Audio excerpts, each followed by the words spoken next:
اعوذ باللہ من الشیطان الرجیم بسم اللہ الرحمن الرحیم انما یرید اللہ لیذھب عنکم الرجس اہل البیت ویطہرکم تطہیرا اللہم صلی علی محمد وآل محمد۔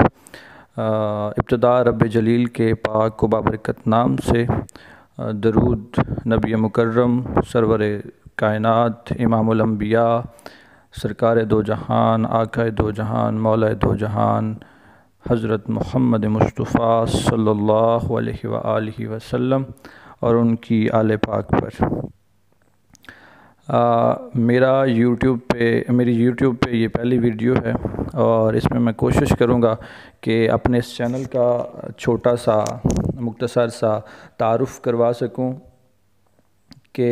یہ اسلامک چینل ہے، تو اس سے کسی کو یہ تاثر نہ جائے کہ میں کوئی فرقہ واریت پہ یا اس طرح کی کوئی ویڈیوز بناؤں گا، ہرگز ایسا نہیں۔ میں صرف جیسا کہ آپ لوگوں کو پتہ ہے کہ خاص طور پہ ہمارے ملک میں، پوری دنیا میں چل رہے ہیں لیکن ہمارے ملک میں جس طرح کے حالات چل رہے ہیں فرقہ واریت پہ، جیسا کہ آپ سب کو معلوم ہے، انتشار پھیلایا جا رہا ہے، سنی شیعہ اہل حدیث فلاں فلاں فلاں، مطلب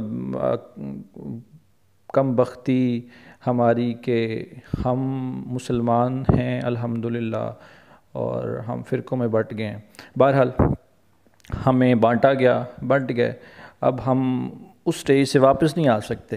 لیکن اس سٹیج سے آگے جائیں گے تو اب ایک طرف جیسے کہتے ہیں کہ آگ اور ایک طرف دریا، ہم نے وہ دریا جو تھا وہ عبور کر لیا، ہم فرقہ واریت میں چلے گئے، اب آگے آگ ہے، ہم نے اس میں نہیں کودنا، اور اس آگ سے کودنے سے بچنے میں جو اپنا کردار ادا کر سکتے ہیں اور پوری امت کو بچا سکتے ہیں وہ آج کی ینگ جنریشن ہے، کیونکہ ہمارے بچوں کو ورگلایا جا رہا ہے، ہمارے بچوں کو فرقہ واریت میں ڈالا جا رہا ہے۔ کم وقتی سے ہمارے پاس اتنا ٹائم نہیں اس بھاگ دوڑ کے زمانے میں کہ ہم احادیث کی کتابیں پڑھیں، ہم قرآن پاک کی تفسیر پڑھیں، ہم تاریخ کو پڑھیں، ہمیں ان جھنجھٹوں میں تاریخ میں جانا بھی نہیں چاہیے، کیونکہ تاریخ کو سمجھنے کے لیے ہمیں ایک عالم کی ضرورت ہے، ملا کی نہیں، عالم کی۔ میں ملا کا بتا دوں کہ جو لوگ انتشار پھیلاتے ہیں میں ان کو عالم تسلیم نہیں کرتا، میں انہیں ملا کہتا ہوں، اور عالم وہ ہوتا ہے جو قوم کو اکٹھا کرتا ہے، جو ملت کو اکٹھا کرتا ہے۔ ہم سارے مسلمان ہیں، ہمارا ایک رشتہ ہے آپس میں، اور ہمیں جو لڑوا رہے ہیں وہ ہمارے دوست نہیں ہیں اور نہ ہی وہ عالم ہیں۔ میں انہیں کم از کم میں عالم اپنی ذات کی حد تک میں ان کو عالم نہیں مانتا، اور باقی علماء الحمدللہ آپ فرقہ واریت میں بٹے ہیں، پھر بھی ہر فرقے میں الحمدللہ جو عالم ہیں، با کردار ہیں، با عمل ہیں، انہوں نے کبھی اس طرح کی فرقہ واریت کی بات نہیں کی۔ تو یہ چینل بنانے کا مقصد صرف اتنا سا ہے کہ ہم آپس میں اس چیز کو ڈسکس کر لیں، ہمارے دماغ میں اگر کوئی سوال ہے، مطلب میں سوچتا ہوں، میں کسی دوسرے فرقے کے بارے میں سوچتا ہوں کہ ان کے یہ کام جو ہیں وہ مجھے ٹھیک نہیں لگتے، مجھے اپنی حد تک، کیونکہ مجھے اپنے فرقے میں یہی بتایا گیا، تو میں ان سے پوچھ لوں، نہ کہ ان پہ کفر کا فتویٰ، شرک کا فتویٰ لگا دوں، توہین رسالت کا فتویٰ لگا دوں، یا ان کو کہہ دوں کہ یہ محب آل محمد نہیں ہے یا یہ محب رسول اکرم صلی اللہ علیہ وسلم نہیں ہے۔ تو میں میری جو کم علمی، میں اس کو کم علمی کہوں گا، میں اپنے علم میں اضافہ کروں اور میں پوچھ سکوں کہ یہ چیز جو مجھے دیکھنے میں ٹھیک نہیں لگ رہی، میں اس کو اچھا نہیں سمجھ رہا یا اسلام کے اصولوں کے مطابق نہیں سمجھ رہا، تو وہ میں اپنے کسی دوست سے پوچھ سکوں۔ ایسے ہی اگر کسی کو میرے مطلب میرا تعلق الحمدللہ التشی فیملی سے ہے، تو اگر کسی کو لگتا ہو کہ یہ لوگ خاص طور پہ میں اب کھل کے وضاحت کر دوں کہ ہم پہ زیادہ الزام لگتے ہیں کہ ہم لوگ اب میں وہ الزام دہرانا نہیں چاہتا، مجھے پتہ ہے کہ جب بھی آپ لوگ سوال کریں گے تو وہ سوال ضرور آئیں گے، اور انشاءاللہ میں ان کے جواب بھی دوں گا، اور میری کوشش ہوگی کہ ان کے جواب قرآن پاک اور احادیث سے دوں، تاریخ کو ہم اس میں نہ لے کے آئیں۔ اور دوسرے نمبر پہ کسی کو یہ سوچ کے سوال اپنا روکنا نہیں چاہیے کہ سوال سخت ہے اور اس کا جواب ایسا ہوگا، یا ہو سکتا ہے اس کا جواب نہ دیا جائے، تو انشاءاللہ نہ تو جواب سخت ہوگا اور نہ ہی اس سوال کا برا منایا جائے گا کہ یہ سوال آپ نے کیوں پوچھا۔ تو میرے دل کی خواہش ہوگی، دل میں آرزو ہے کہ آپ لوگوں کے دماغ میں جتنے بھی سوال ہیں وہ سوال کریں۔ ایک چیز اگر یہ چیز ہم میں نہیں آتی، ہم سب کو پتہ ہے کہ سارے ہی امت مصطفیٰ صلی اللہ علیہ وآلہ وسلم ہیں، سب ٹھیک ہے، تو ہم کم از کم اسلام کو ڈسکس کر سکتے ہیں۔ میں ایک طالب علم ہوں، میں وضاحت پہلے کر دوں کہ میں ایک بہت معمولی سا چھوٹا سا اسلام کا طالب علم ہوں، میں نہ تو کوئی مولوی ہوں، نہ میں کوئی اسلام کا کوئی مطلب بڑا اچھا اسٹوڈنٹ ہوں، تاریخ کا کوئی اچھا اسٹوڈنٹ ہوں، میں ایک چھوٹا سا اسلام کا طالب علم ہوں، بلکہ طالب علموں کا بھی طالب علم ہوں۔ تو میں کوشش کر رہا ہوں، کیونکہ آپ دیکھیں کہ ہمارے ملک میں ہماری ایجنسیاں جیسے پاک آرمی، پولیس، ISI، جتنی بھی ہماری ڈیفنس کی ایجنسیاں ہیں، وہ کوشش کر رہی ہیں کہ انتشار کو ختم کیا جائے۔ اور جیسا کہ آج کل آپ دیکھ رہے ہیں، لاہور کے ایک ملا ہیں آصف، کوئی ایسا نام ہے ان کا، انہوں نے انتشاری ویڈیوز بنانی شروع کر دی۔ اب ہم لوگوں کی وہی بات آ گئی، ہم لوگوں کی کم علمی تھی کہ ہم بچوں نے ایک دوسرے سے لڑنا شروع کر دیا کہ وہ ٹھیک کہہ رہے ہیں، آپ غلط کہہ رہے ہو، میں کہتا ہوں آپ غلط کہہ رہے ہو، وہ ٹھیک کہہ رہے ہیں۔ تو میں اس چیز کو پیار محبت سے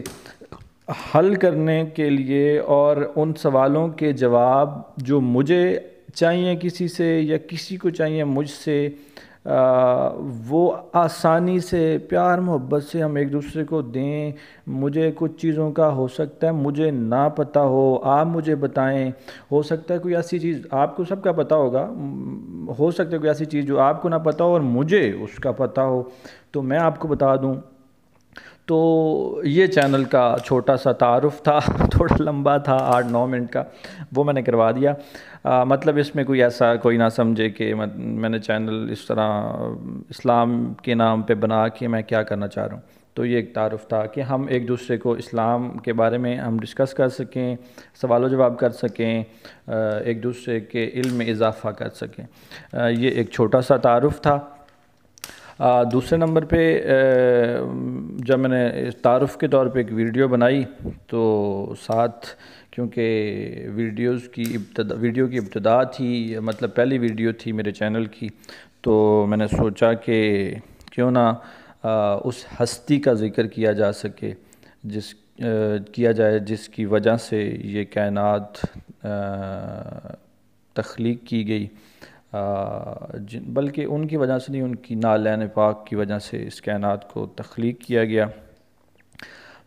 تو ان احتراماً میں کچھ نہیں کہہ سکتا، میری زبان اس قابل نہیں ہے، میں کچھ کہوں گناہ گار سا بندہ ہوں، میں کچھ نہیں کہہ سکتا، بس ان کے تعارف میں دل کرتا ہے بولیں، زبان اس قابل نہیں ہے، دل چاہتا ہے بولوں، زبان اس قابل نہیں ہے کہ میں ان کے تعارف میں اپنی زبان سے کچھ جملے کہوں۔ بس ایک چھوٹی سی کوشش ہے کہ وہ شاید اسے قبول کر لیں اور اس کے صدقے میں کچھ گناہ کم ہو جائیں اور بخشش ہو جائے۔ تو پروردگار اتنا رحمان، اتنا رحیم، اتنا کریم، لیکن اس نے کبھی جتایا نہیں۔ دیکھیں، اس نے ہمیں رزق دیا لیکن کبھی احسان نہیں جتایا۔ اس نے ہمیں زندگی دی لیکن کبھی احسان نہیں جتایا۔ اس نے ہمیں ماں باپ دیے، کبھی احسان نہیں جتایا۔ ایک مختصر سا بتاؤں کہ اس نے ہمیں ایک سانس میں، اس نے ہم پہ ایک سانس میں 2 احسان کیے کہ میں نے سانس لیا تو یہ ایک احسان تھا، میرا سانس واپس آیا تو یہ دوسرا احسان تھا اس کا۔ لیکن اس نے کبھی جتایا نہیں کہ اے بندے تو اتنا گناہ گار ہے، سارا دن تو بھاگتا ہے، اپنے کاموں میں بھاگتا ہے، مجھے بھول جاتا ہے، اپنے رشتوں کی وجہ سے، اپنے رشتوں کے ساتھ وفا کرنے کی وجہ سے تو میرے ساتھ بے وفائی کرتا ہے۔ اس نے کبھی نہیں جتایا احسان۔ لیکن ایک چیز پہ اس نے احسان جتایا ہے، وہ چیز آپ کو پتہ ہوگی، میں بھی آپ کو آپ کے ساتھ شیئر کر رہا ہوں۔ وہ ایک چیز اس کی وہ ہے کہ پروردگار نے کہا کہ میں نے اپنا رسول، اپنا حبیب تم میں بھیجا، یہ میرا تم پہ احسان ہے۔ بے شک یہ پروردگار کا احسان ہے، لیکن یہ سب سے بڑی بات یہ ہے کہ اس نے کائنات کی ہر چیز ہمیں عطا کی لیکن احسان نہیں جتایا۔ اپنے پیغمبر اعظم کو بھیجا تو احسان جتایا کہ یہ میرا پیغمبر ہے، تو میں تمہیں بھیج رہا ہوں، میں نے تم میں بھیجا اپنا پیغمبر تو میں نے تم پہ احسان کیا۔ تو الحمدللہ ہمیں انتشار میں نہیں پڑنا چاہیے۔ ہم اس نبی کی امتی ہیں جس نبی کے امتی بننے میں، وہ خود رسول ہیں، نبی ہیں، میں حضرت آدم علیہ السلام، حضرت موسیٰ، حضرت عیسیٰ علیہ السلام، حضرت نوح، حضرت شعیب علیہ السلام کی بات کر رہا ہوں کہ انبیاء نے دل میں آرزو کی کہ پروردگار نبوت، رسالت دی، ہمیں صحیفے دیے، آسمانی کتابیں بھی دیں، تو کاش ہمیں حضور کا امتی بھی بنا دیتا۔ تو حضرت عیسیٰ کی، جو حضرت عیسیٰ ظہور کریں گے، ان کی یہ دعا ہی قبول ہوئی کہ وہ حضور کے قیامت کے دن حضور کے امتیوں میں شمار ہوں گے۔ باقی سارے نبی حضور کے امتیوں میں شمار ہوں گے، لیکن حضرت عیسیٰ کا خاص مقام ہوگا۔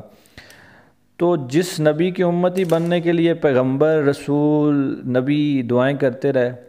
تو ہم گناہ گار، ذلیل، مسکین، کیا کیا ہم ہیں، تو ہم کو اس نے اس پیغمبر کا امتی بنا دیا۔ یہ اس کا بہت بڑا احسان ہے، اس کی بہت بڑی عنایت ہے۔ اس نے ہم پہ احسان کی انتہا کر دی کہ اس نے ہمیں حضور نبی مکرم حضرت محمد مصطفیٰ صلی اللہ علیہ وآلہ وسلم کا امتی قرار دیا۔ تو یہ ایک چیز تھی۔ دوسرے نمبر پہ ایک آیت ہے سورہ نساء کی، آیت نمبر 64 ہے، اس میں ارشاد باری تعالیٰ ہے۔ میں اس کی تفسیر پڑھوں گا کیونکہ میرے سامنے اس وقت قرآن نہیں ہے، حافظ میں نہیں ہوں، طالب علم ہوں، تو میں اس کی تفسیر پڑھوں گا کہ اللہ پاک نے ارشاد فرمایا کہ جب تم لوگ اپنے جانوں پہ ظلم کر بیٹھو اور تمہیں مطلب معافی مانگنا چاہو تو میرے نبی کے پاس چلے جاؤ، میرے نبی کے پاس جا کے توبہ استغفار کرو، معافی مانگو، اور اگر میرا حبیب تمہارے لیے دعا کر دے تو تم پروردگار کو، اپنے رب کو بڑا رحمان اور توبہ قبول کرنے والا پاؤ گے۔ یہ تھی حضور کی زندگی میں سورہ نساء کی آیت 64۔ اس پہ سوال یہ ہے کہ اب تو رسول اکرم بظاہر دنیا سے پردہ پوش ہیں، مطلب رخصت ہو چکے ہیں دنیا سے، بظاہر دنیا سے پردہ فرما چکے ہیں، تو اب ہم گناہ گار جو ہیں ہم کیا کریں؟ ایک مفتی صاحب ہیں، میں ان کا نام نہیں لوں گا، اہل سنت برادران کے مفتی ہیں، بڑی خوبصورت لائن لکھی انہوں نے لکھا کہ ایک بدو گناہ گار عرب سے، مکہ سے، مدینہ سے باہر رہتا تھا۔ اس نے جب یہ قرآن پاک کی آیت پڑھی تو اس کے بارے میں پوچھا، تو اسے کسی نے بتایا کہ یہ میں دور میں بتا دوں، یہ صحابہ کرام رضوان اللہ اجمعین کا دور ہے، اس دور کی میں بات کر رہا ہوں۔ اس نے اس آیت کے بارے میں پوچھا کہ وہ صحابہ نے اس کو ان کی تفسیر بتائی، تو اس نے کہا میں کیا کروں، اب حضور بظاہر تو ہے نہیں، میں تو گناہ گار بندہ ہوں، تو اللہ پاک نے اتنی آسانی پیدا کی، اب میں کیا کروں۔ اسے کسی نے مشورہ دیا، وہ قبر مطہر پہ چلا گیا، وہاں پہ بیٹھ کے اس نے اس آیت کی تلاوت کی، رویا، چیخا، دعائیں مانگی۔ میرا عقیدہ ہے اس چیز پہ، میں کسی کے بارے میں نہیں جانتا، میرا عقیدہ ہے اس چیز پہ، انہوں نے جو لائن لکھی میرا اس پہ عقیدہ ہے، کامل ایمان ہے، کہ قبر مطہر سے آواز آئی، قبر مطہر سے آواز آئی کہ جاؤ، چلے جاؤ واپس، تمہارے گناہ معاف کر دیے گئے ہیں اور پروردگار نے تمہیں بخش دیا ہے۔ تو آج بھی ہم تھوڑی سی کوشش کر لیں، اپنے کردار کو بہتر کر لیں، اپنے دل میں ایک چیز میں اور آپ کے ساتھ ڈسکس کرنا چاہتا ہوں۔ اس میں نا دو چیزیں ہیں، ایک ہے توبہ، ایک ہے استغفار۔ توبہ اور استغفار یہ دونوں ایک ہی چیزیں ہیں۔ اس میں اردو کی لفظی کوتاہی ہے کہ اتنی وسعت نہیں اس میں کہ اس نے ان دونوں لفظوں کے اردو لفظوں عربک کے لفظ ہیں، ان دونوں کا اردو ترجمہ ایک ہی بنتا ہے، معافی۔ لیکن عربک میں یہ دونوں چیزیں الگ ہیں، ایک توبہ ہے، ایک استغفار ہے۔ اب میں آپ کو بتاتا ہوں، استغفر اللہ ربی و اتوب علیہ، استغفار پہلے آئی، و اتوب توبہ بعد میں، یہی اردو میں بھی اس کی یہی چیز ہے۔ استغفار کیونکہ اس میں نا استغفار ایک طرح کی، توبہ 3 طرح کی، میں بتاتا ہوں آگے جا کے آپ کو توبہ کے بارے۔ استغفار یہ پہلا سٹیج ہے استغفار کا، آپ نے استغفار کی، یہ آپ کا معرفت کا پہلا سٹیج تھا، آپ نے پروردگار سے مغفرت مانگی۔ اب اس سے آگے جائیں تو یہ دوسرا سٹیج آئے گا توبہ کا۔ توبہ اب 3 طرح کی ہے، اس میں پروردگار کی عنایت ہے، یہ 3 طرح کی عنایت کی ہے مالک دو جہان نے، مالک کل جہان نے، کہ توبہ کی توفیق دی اپنے بندے کو، یہ ایک عنایت تھی۔ پھر بندے نے توبہ کی، یہ پروردگار کی دوسری عنایت تھی۔ پھر اس نے قبول کی، یہ میرے مالک کی تیسری عنایت تھی۔ تو استغفار پہلے اپنی مغفرت کروائیں تاکہ وہ آپ کو توبہ کی توفیق دے، تاکہ وہ آپ پہ اپنی پہلی عنایت کرے۔ استغفار کی سٹیج عبور کریں تو توبہ کی سٹیج آئے گی۔ ہم نے اردو میں استغفار اور توبہ کو ایک ہی لفظوں میں لیا، کیونکہ اردو کی کوتاہی سمجھ لیں، اردو کی وسعت اتنی نہیں ہے، اردو کے لوگ زیادہ بہتر بتا سکتے ہیں مجھے، میں کم علم سا انسان ہوں، مجھے نہیں اتنا پتہ، لیکن جتنا میں نے پڑھا ہے تھوڑا سا وہ مجھے پتہ ہے کہ عربک میں اس کے مطلب الگ الگ سے آئے ہیں، اس کے سٹیج الگ الگ سے آئے ہیں، کیونکہ یہ آپ کے دل کے ساتھ اس کا کنیکشن ہے۔ آپ نے توبہ کی تو سمجھیں کہ آپ پہ اس نے اپنی عنایت کا پہلا امتحان ڈال دیا، امتحان ہے، اس نے عنایت کی، اس نے آپ کو عطا کیا، یہ اس نے آپ پہ امتحان رکھا۔ اس عطا کی ہوئی نعمت کو آپ کس طرح استعمال کرتے ہیں، کیونکہ نعمت کا جواب آپ کو دینا پڑے گا، رحمت کا نہیں۔ ایک چھوٹی سی بات آ گئی، اکثر لوگ بیٹیوں کے پیدا ہونے پہ مایوس اور بیٹوں کے پیدا ہونے پہ خوش ہوتے ہیں۔ میں میں اپنے لفظوں میں تو بیٹے کو سونا اور بیٹی کو ہیرا کہتا ہوں، بیٹے کو سورج اور بیٹی کو چاند کہتا ہوں، کیونکہ یہ چیزیں دونوں جو ہیں، ٹاپک میرا الگ ہے، چلیں میں یہ دونوں چیزیں جو ہیں، نہ ہی سونا، اگر سونا ہیرے کے ساتھ لگا ہو تو زیادہ اچھا لگتا ہے۔ کبھی کبھار کچھ موقع ایسے آتے ہیں کہ سونا ہیرے کے بغیر بیکار ہوتا ہے۔ اسی طرح سورج اور چاند، چاند کو سورج کی ضرورت ہوتی ہے کیونکہ اسے روشنی چاہیے ہوتی ہے، تو بیٹیاں چاند ہیں، بیٹا سورج ہے۔ تو کچھ لوگ اس پہ مایوسی کا اظہار کرتے ہیں کہ بیٹی بیٹی بیٹی بیٹی بیٹی ہے رحمت، قیامت کے دن اس کا حساب نہیں ہوگا، اس کی جزا ملے گی۔ بیٹا ہے رحمت، قیامت کے دن اس کا حساب آپ کو دینا پڑے گا کہ اس رحمت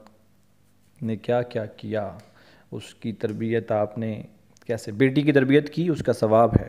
بیٹے کی تربیت کی اس نے کچھ، اس کی تربیت آپ نہیں کر سکے، کچھ ہو گیا، اس کا جواب بھی آپ کو دینا ہے۔ تو میرا ٹاپک وہ نہیں ہے، وہ انشاءاللہ کبھی ڈسکس کریں گے۔ استغفار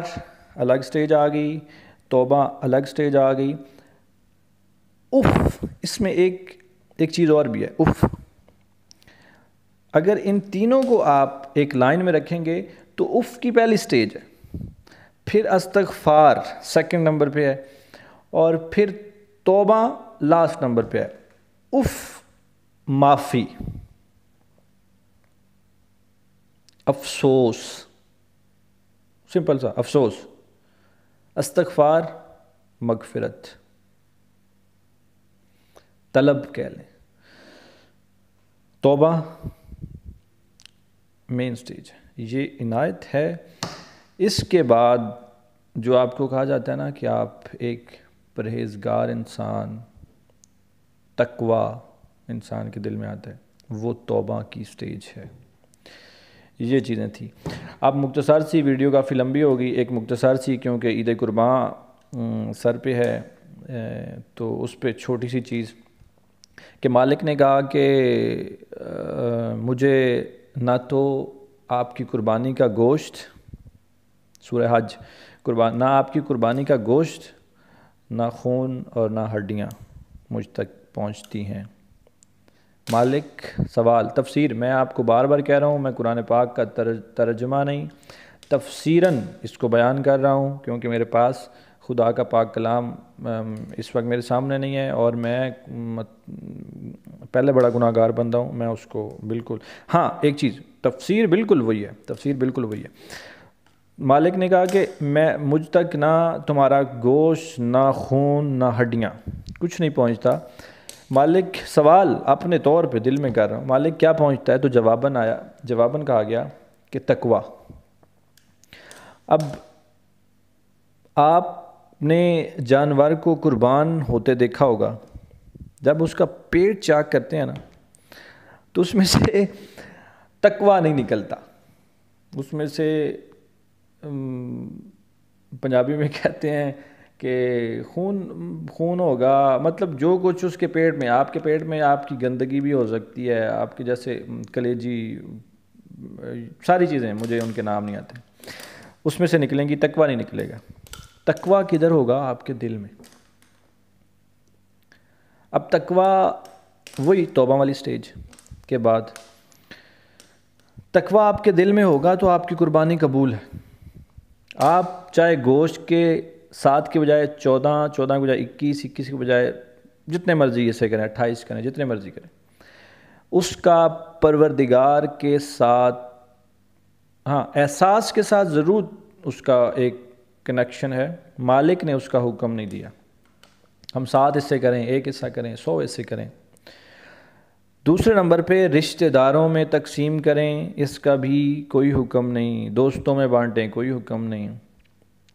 وہ رشتہ دار ہے، وہ ہمسایہ ہے، وہ محلے کا ہے، کوئی بھی ہے، اس کا حصہ بنتا ہے، اگر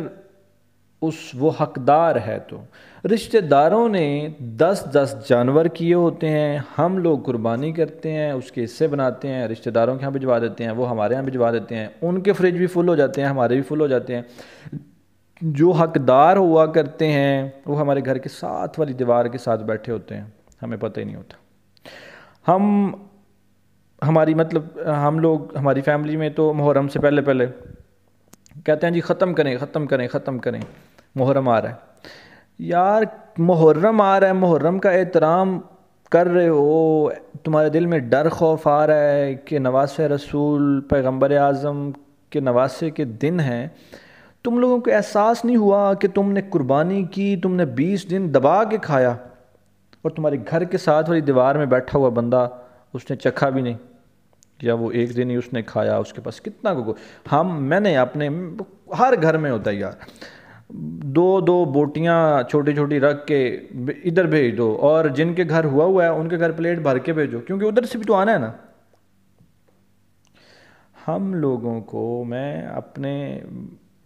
بچوں سے، ینگ جنریشن سے ریکویسٹ کر رہا ہوں، اس عید پہ خدارا ان لوگوں کو ڈھونڈیں، کیونکہ عید کا چاند ہم نے ڈھونڈ لیا، وہ پہلی کا بھی ہو گیا، پہلی کا تھا، دوسری کا تھا، تیسری کا تھا، ڈھونڈ لیا بس۔ اب وہ گھر ڈھونڈیں جن گھروں کو وہ عید کا گوشت دینا ہے، جو حقدار ہیں اس گوشت کے، کیونکہ مالک کے ہاں تقویٰ جائے گا، اور تقویٰ سارا گوشت کھانے سے نہیں آئے گا، اس کے حقدار تک پہنچانے سے آئے گا۔ خدارا اس عید پہ کوشش کریے گا کہ آپ کے ہمسائے، آپ کے محلے کے، آپ کے گلی کے لوگ جن کی استطاعت نہیں تھی، انہوں نے اس عید پہ قربانی نہیں کی، ان کے ہاں آپ گوشت پہنچائیں، کیونکہ ایک موذی مرض کرونا چل رہا ہے، لوگوں کے گھریلو حالات بڑے پریشان کن ہیں، لوگ بڑے پریشان ہیں، تو خدارا کوشش کریں کہ مستحقین تک ان چیزوں کو، ان گوشت وغیرہ کو پہنچائیں، سب کا خیال رکھیں، خوشیوں میں سب کو شامل کریں، دعاؤں میں سب کو یاد رکھیں۔ سب سے آخر پہ آپ کو ایک تحفہ دے کے جا رہا ہوں، دعاؤں میں یاد رکھیے گا کہ حضور اکرم صلی اللہ علیہ وسلم اپنے حجرہ مبارک میں تھے، ایک دم سے جلوہ افروز ہوئے، صحابہ اکرام بیٹھے تھے، فرمایا میں تم کو ایک ایسی چیز نہ بتا دوں جو دنیا اور آخرت میں تم کو کامیابی دلا دے؟ سب نے کہا یا رسول اللہ حکم فرمائے۔ فرمایا نماز توبہ۔ نماز توبہ، وہی توبہ والی صورتحال، پھر وہی 3 سٹیج آ گئے۔ نماز توبہ، اس کا طریقہ کار یہ ہے کہ آپ نے سورہ 4 رکعت نماز ہے، یہ 2 رکعت کر کے آپ نے پڑھنی ہے، اور کوشش کرنی ہے یہ نماز آپ نماز شب سے پہلے یا نماز شب کے بعد، نماز فجر، نماز شب یعنی نماز تہجد، جو نصف شب سے سٹارٹ ہو جاتی ہے، اور جتنا اسے فجر کے قریب لایا جائے اتنا زیادہ ثواب ہے اس کا۔ نماز شب سے یا پہلے پڑھ لیں یا نماز شب کے بعد پڑھیں۔ 4 رکعت نماز ہے، 2 رکعت کر کے پڑھنی ہے۔ پہلی رکعت میں سورہ الحمد کے بعد آپ نے 3 دفعہ سورہ اخلاص، اور دوسری رکعت میں سورہ الحمد کے بعد پہلی رکعت میں سورہ الحمد کے بعد 3 دفعہ سورہ اخلاص، سورہ فلق اور سورہ نساء، اور دوسری رکعت میں بھی 3 دفعہ الحمد کے بعد 3 دفعہ سورہ اخلاص، سورہ فلق اور سورہ نساء کی تلاوت کرنی ہے، اور اس کے بعد آپ نے 70 مرتبہ نماز ختم ہونے کے بعد 2 رکعت کر کے پڑھنی ہے۔ 4 رکعت پڑھنے کے بعد آپ نے 70 مرتبہ استغفر اللہ ربی و اتوب الیہ یہ پڑھنا ہے، اور اس کے بعد اپنے مالک سے، اپنے پروردگار سے مغفرت کی دعا مانگنی ہے۔ حضور نبی مکرم پیغمبر اعظم نے ارشاد فرمایا کہ یہ نماز آپ کی رزق میں کمی کو دور کرتی ہے، آپ کی صحت میں شفا لاتی ہے، آپ کی قبر کے عذاب کو دور کرتی ہے، آپ کے والدین کو بیماریوں سے پاک کرتی ہے، اور آپ کی آخرت میں آپ کی شفاعت کا باعث بنتی ہے۔ دعا میں یاد رکھیے گا، ویڈیو کو شیئر لائک کیجئے گا، اور سوال ضرور کیجئے گا، مجھے آپ کے سوالوں کا انتظار رہے گا۔ اللہ کرنے کے بعد